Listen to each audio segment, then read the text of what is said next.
My name is David Strayer, and I'm a psychologist. I study cognitive neuroscience.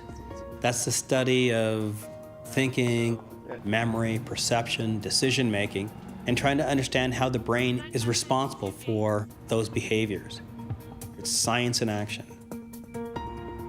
When I started working, I worked in telecommunications, just when cell phones were starting to become popular.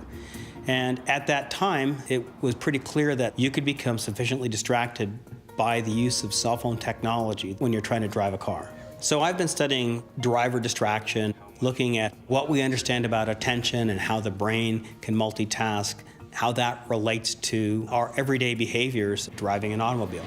You can go ahead and start the car now.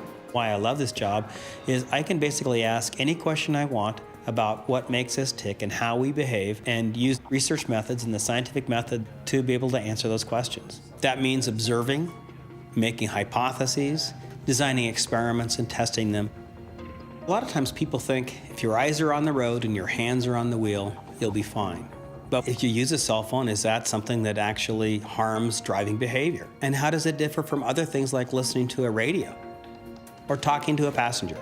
We're interested in things like handheld and hands-free cell phones. How do those differ? We found that if you talk on a cell phone, you're 4 times more likely to be involved in a crash.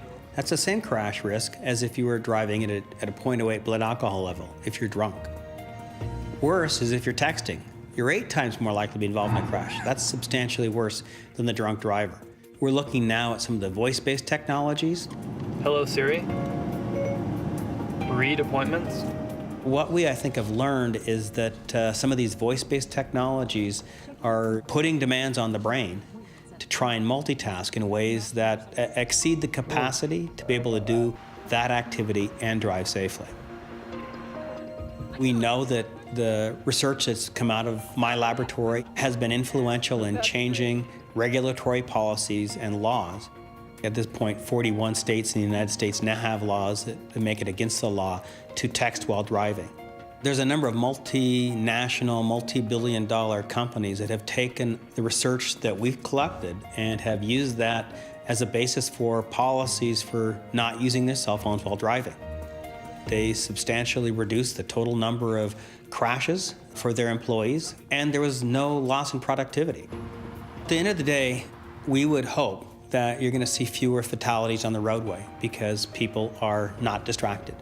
That's taking psychology and translating it directly into action. That's science in action.